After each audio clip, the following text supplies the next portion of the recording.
میں نے بل پڑھا ہے, بہت ہی اچھی بات ہے. اور چیئرمین صاحب, جب بھی ہم بیرون ملک جاتے ہیں تو اوورسیز پاکستانی جن سے بھی ہم ملے ہیں تو وہ کہتے ہیں کہ جی ہم یہ جائیداد کے سلسلے میں جو پاکستان میں جائیداد خریدتے ہیں, جو ہماری پراپرٹی ہے اس پر قبضہ ہوتا ہے اور دھوکے بازی ہوتی ہے, جس سے ہمارا وہ تباہ ہو گئے, برباد ہو گئے. تو اس لیے انہوں نے کہا کہ ہم کیوں پاکستان میں اپنے پیسے ضائع کریں, کیوں ہم وہاں انویسٹمنٹ کریں, جس کی وجہ سے یہاں بہت بڑا لاس ہوا ہے. سر یقین جانے, ایز اے پارلیمنٹرین میں جب بھی جاتا ہوں میرا گریبان پکڑتے ہیں. وہ کہتے ہیں کہ آپ کس لیے یہاں بیٹھے ہوئے ہیں اور کیوں اس طرح سے اوورسیز پاکستان کے ساتھ یہ ظلم ہو رہا ہے. میں سمجھتا ہوں یہ آپ نے جو بل لایا ہے یہ ان کی بہت بڑی ڈیمانڈ تھی اور اس کے لیے میں آپ کو مبارکباد پیش کرتا ہوں. بہت بہت thank you very much. But صاحب آپ ڈیفر کر, یہ بات ٹھیک کہتے ہیں, ان کے گریبان اب نہیں پکڑیں گے کیونکہ اب بل آ گیا پر ان کے پہلے گریبان پکڑتے تھے, اشارہ نہیں کرتے. نہیں چلے میرا. اچھا بات یہ ہے کہ یہ زیادہ تر ہوتا تھا رشتہ دار جو ہے نا سر, یہ رشتہ دار یہ کام کرتے تھے.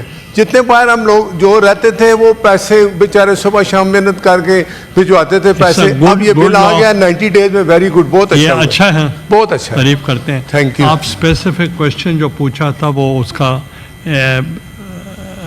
منسٹر صاحب ایک اسپیسیفک سینیٹر نے جو سوال پوچھا ہے, ہم نے تو جی موو کیا تھا اسپیشل کورٹ بن جائے, تو آگے کورٹ نے فیصلہ کرنا ہے جی اس کے پروسیجر کے بارے میں اور باقی معاملات. اس میں جو ہم نے چیز ڈالی ایک 90 ڈیز کا اور دوسرا آن لائن, تاکہ ان کو سہولت رہے. وہ وہاں سے یہاں آتے تھے جی سفر کر کے, اور یہاں سے پھر ایک پیشی کے بعد اسٹے لے لیا جاتا تھا, پھر ان کو واپس جانا پڑتا تھا. تو ان کی سہولت کے لیے ہم نے کیا ہے, اور اس کی ڈیٹیلز میں اور جو خود اس کا فیصلہ کرے گا. جی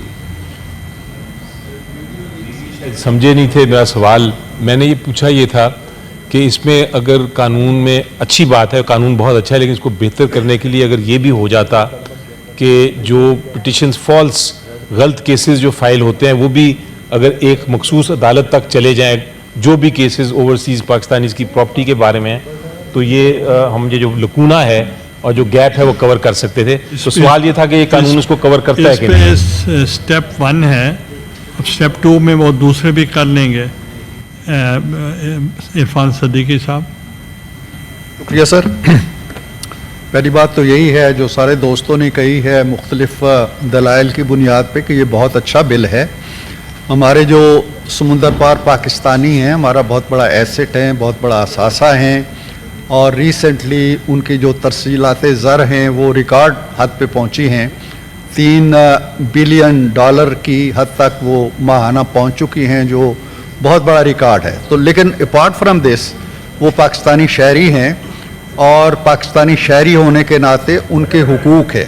ان کی پراپرٹیز پہ چاہے ان کے عزیز رشتہ دار قبضہ کر لیتے ہیں یا کوئی دوسرے لوگ کر لیتے ہیں یا دوست کر لیتے ہیں, ایک قانون وضع ہو گیا ہے. اور یہ کمیٹی کے پاس گیا تھا, کمیٹی نے اس کو تھارولی اسٹڈی کیا اور یونینیمسلی اس کو سپورٹ کر کے بھیجا ہے. وہ اعتراض نہیں کر رہے, وہ صرف یہ کہہ رہے ہیں کوئی غلط. میں سر اسی پہ آ رہا ہوں.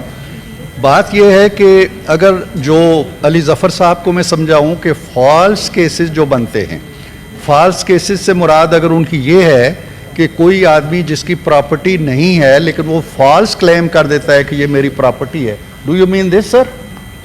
تو اس طرح تو سر پاکستان کے سارے قوانین جو ہیں وہ بدلنے پڑیں گے, کیونکہ کوئی قتل کا الزام لگا دیتا ہے وہ بھی فالس ہوتا ہے, چوری کا لگا دیتا ہے وہ فالس ہوتا ہے, ڈاکے کا لگا دیتا ہے وہ فالس ہوتا ہے. ایوری کیس یا تو پھر سارے قوانین آپ بدلیں, اور اس میں یہ سر میری بات یہ ہے کہ یا تو پھر ہر قانون کے ساتھ یہ لکھیں کہ اگر وہ فالس ہوگا تو جی.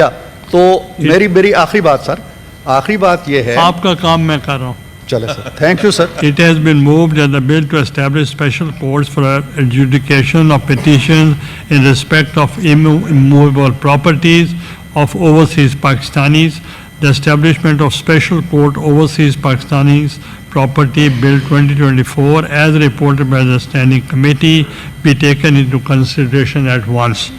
Those who are in favor of the motion may say aye. Those against it may say no. I think the ayes have it. The motion is adopted unanimously.